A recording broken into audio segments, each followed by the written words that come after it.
From the very dawn of civilization, a wonderful phenomenon takes place every year. But an exception with migratory birds is that they migrate back to their original habitat.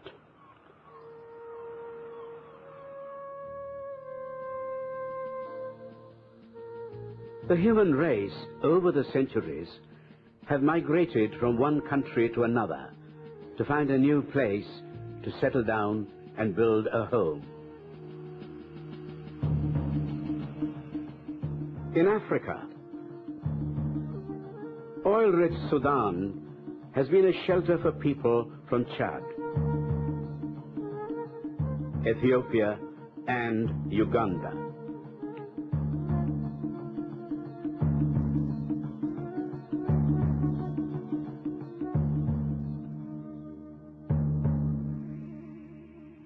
The 90s have witnessed continuous famine and war that have resulted in 2 million refugees in Somalia.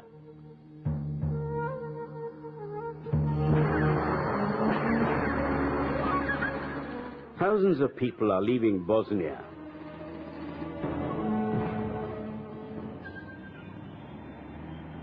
In Hong Kong, the migrants are a majority.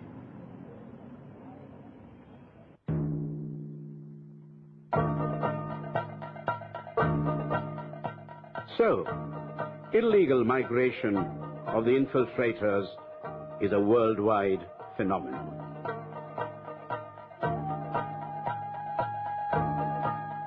India is not an exception and is not free from these illegal migrants or infiltrators. Since 1970 onwards, the situation in border districts has become a major nuisance, where a heavy onslaught of infiltrators has become a regular event.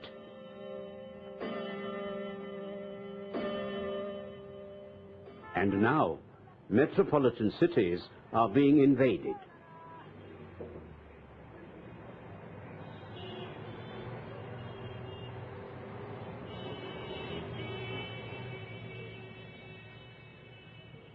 Delhi, the rush and hubbub of the multitude in the fort's foyer.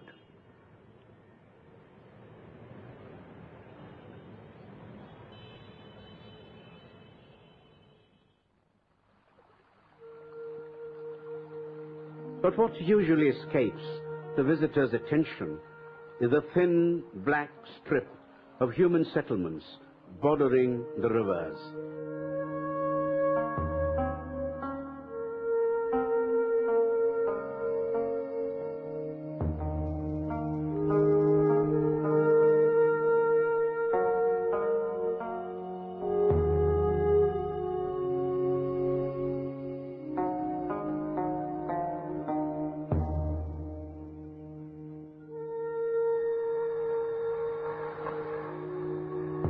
There lives a group of people bearing the brunt of uncertainty, which loomed large ever since they set foot in this land.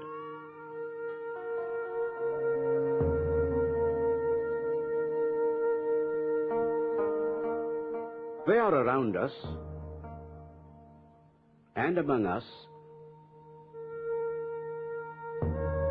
as rickshaw pullers,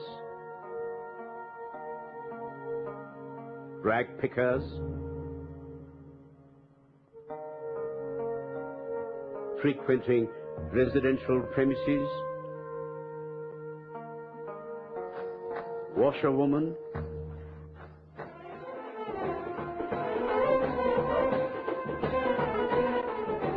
and the ceremonial carriers of our marriage parties. They are the Bangladeshis.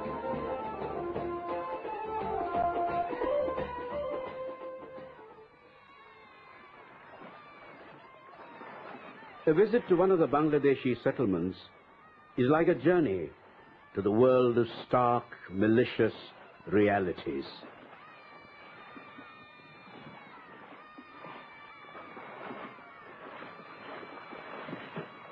The dirt flowing through the settlement has the added stink of political malice, national and international. And for the settlers, the struggle for survival in these unhealthy, unhygienic surroundings is nothing more than the predicament of being a poor Bangladeshi in India.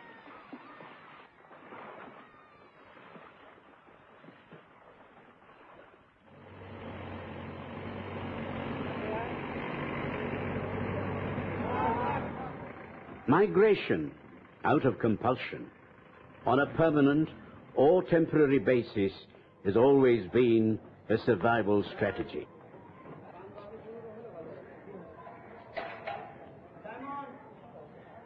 Necessitating such an uprooting may not culminate into a response fit for the ready-made human setup. Baghdad. The people waiting in the afternoon sun for a bus at Helencha Bazaar were almost a crowd. But none of the crowd is an Indian. To the many who have arrived in search of an El Dorado on this side of the border, their dreams may or may not come true. But for the local people, they are a dream come true. Thanks to them, a parallel economy now thrives in this part of the district.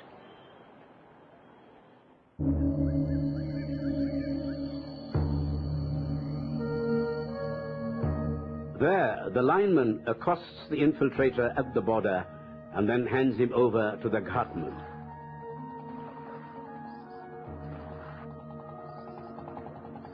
This ghatman guides him across the border.